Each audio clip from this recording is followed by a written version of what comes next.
પાઠ 13 પંડિત રામપ્રસાદ બિસ્મિલ. જન્મ 1897.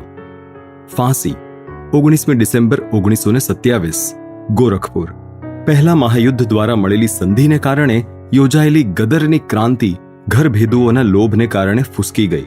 અનેક ક્રાંતિકારીઓ ફાંસીને માચડે ચઢ્યા તો કેટલાક જેલમાં સબડતા રહ્યા.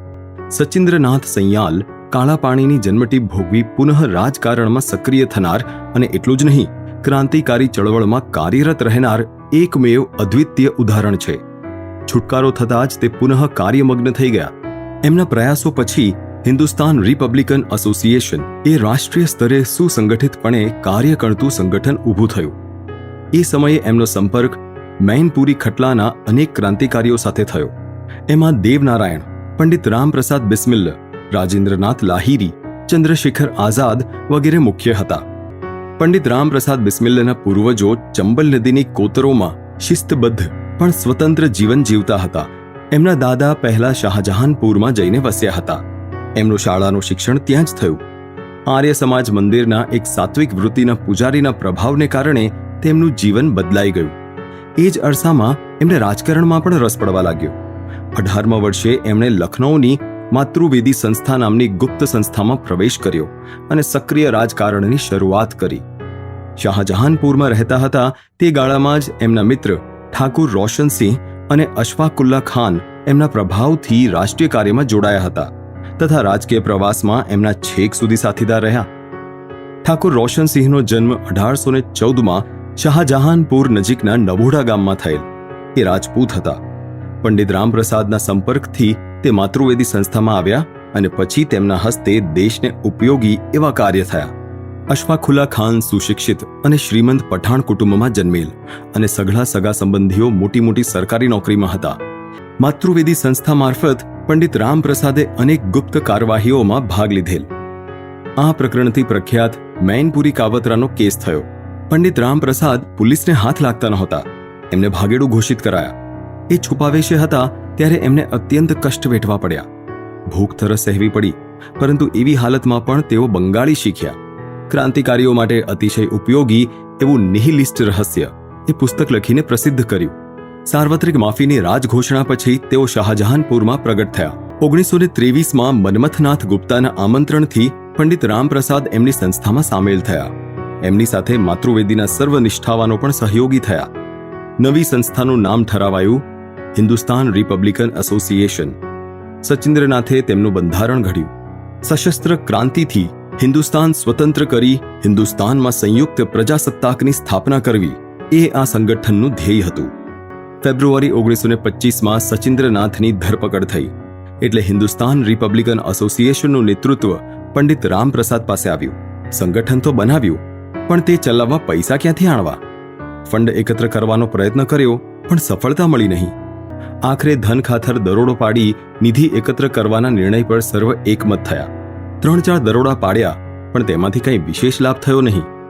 આખરે ઘણી ચર્ચા પછી દરોડો પાડવો તો સરકારી ખજાના પર એવું ઠરાવાયું. પંડિત રામપ્રસાદ એકવાર ગાડીમાં પ્રવાસ કરતા હતા ત્યારે ગાડીના પ્રત્યેક સ્ટેશન પર સ્ટેશન માસ્ટર સ્ટેશનની રોકડ જમા કરતા હતા. એ તેમના ધ્યાનમાં આવ્યું. લખનઉ પહોંચતા સુધીમાં લગભગ 10,000ની રોકડ જમા થતી હશે એવું એમના ધ્યાનમાં આવ્યું. ગાડી પર દરોડો પાડી એ રકમ લૂંટી લેવાનો વિચાર તેમના મનમાં ઘોળાવા લાગ્યો. સ્ટેશને પૈસા એકત્ર કરી તે રાતે લખનઉ પહોંચનારી 8 ડાઉન આ દરોડાનું નિશાન બની. કાકોરી જંકશન પછીના 2 સ્ટેશન પછી અંધારું થતા સાંકળ ખેંચી ગાડી રોકવાની અને તિજોરી તોડી પૈસા લઈ અંધારામાં ભાગી છૂટવું એવી યોજના ઠરાવાઈ. 9 ઓગસ્ટ 1925 કોઈ પણ ભૂલ ન કરતા આપણા વીરોએ કાકોરી જંકશનના સ્ટેશનેથી 8 ડાઉન ગાડી પકડી. ધ્યાનમાં ન આવી જાય એટલે કોઈની પાસે બંદૂક નહોતી. બધા પાસે માઉઝર પિસ્તોલો હતી. રાજેન્દ્રનાથ લાહિરી, સચિન્દ્રનાથ બક્ષી અને અશફાકુલ્લા ખાન બીજા વર્ગના ડબ્બામાં ચઢ્યા. પંડિત રામપ્રસાદ બિસ્મિલ, કેશવ ચક્રવર્તી, મુરારીલાલ શર્મા, મુકુંદીલાલ, બનવારીલાલ, મન્મથનાથ ગુપ્તા અને ચંદ્રશેખર આઝાદ એ 7 જણ ત્રીજા વર્ગના જુદા જુદા ડબ્બામાં બેઠા. નક્કી કર્યા પ્રમાણે સંકેત સ્થળ પાસે ગાડી પહોંચતા જ રાજેન્દ્રનાથ લાહિરીએ સાંકળ ખેંચીને ગાડી થોભાવી. ઝપાટાભેર બધા પ્રપંચકારો નીચે ઉતર્યા. 2 જણના એક જૂથે એન્જિનમાં ઘૂસીને પિસ્તોલની ધાકથી ડ્રાઈવરને તાબામાં લીધો તો બીજા જૂથે ગાડીમાંથી ઉતરેલા ગાર્ડને એ જ પ્રમાણે તાબામાં લીધો. પ્રવાસીઓને કોઈ પણ પ્રકારનો ત્રાસ ન આપતા કેવળ સરકારી તિજોરી જ લૂંટવાની સૂચના સર્વને બૂમ પાડી આપવામાં આવી, તેમજ ગાડીની બહાર ન ડોકાવાની સખત સૂચના પણ આપવામાં આવી. વજનદાર તિજોરી ડબ્બામાંથી બહાર ધકેલવામાં કાઢવામાં આવી. ગાડીમાંના પોલીસોને પિસ્તોલની ધાકથી ડબ્બામાં બંધ કરવામાં આવ્યા.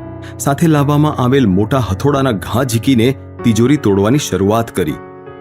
તિજોરી અત્યંત મજબૂત હોવાથી સહેલાઈથી તૂટે તેમ નહોતી. આખરે તિજોરીમાં મોટું બાકોરું પડ્યું. તિજોરીમાંથી સર્વ થેલીઓ કાઢી એને ચાદરમાં બાંધી ઉલટી દિશામાં જવાનો દેખાવ કરી સર્વ ક્રાંતિકારીઓ અંધારામાં છટકી ગયા. કેટલાક દિવસો પછી લૂંટાયેલી કેટલીક નોટો શાહજહાનપુરમાંથી સાંપડી. નોટોના ક્રમાંક પરથી પોલીસને તેમનો પત્તો લાગ્યો. લૂંટારુઓની ધરપકડ માટે સરકાર તરફથી ₹5,000નું ઇનામ જાહેર કરવામાં આવ્યું, પણ કાંઈ સુરાગ હાથ લાગ્યો નહીં. 26મી સપ્ટેમ્બર 1925ના પરોઢે અંધારામાં જુદા જુદા ગામોમાં એક જ વેળાએ છાપા મારી લગભગ બધા જ ક્રાંતિકારી સદસ્યોને પકડી લેવાયા. આ ધરપકડમાંથી ચંદ્રશેખર આઝાદ, અશફાકુલ્લા ખાન અને સચિન્દ્રનાથ બક્ષી બચી ગયા. એક વર્ષ પછી 8મી સપ્ટેમ્બર 1926ના દિવસે કાબુલ માર્ગે રશિયા જવાની તૈયારીમાં લાગેલ અશફાકુલ્લા ખાનની દિલ્હીમાંથી ભૂમિગત થવાથી થયેલા કષ્ટોથી બીમાર પડેલ સચિન્દ્રનાથ બક્ષીની ભાગલપુરમાંથી દગાખોરીને કારણે ધરપકડ થઈ. માત્ર ચંદ્રશેખર આઝાદ છેવટ પર્યંત પોલીસના હાથમાં આવ્યા નહીં.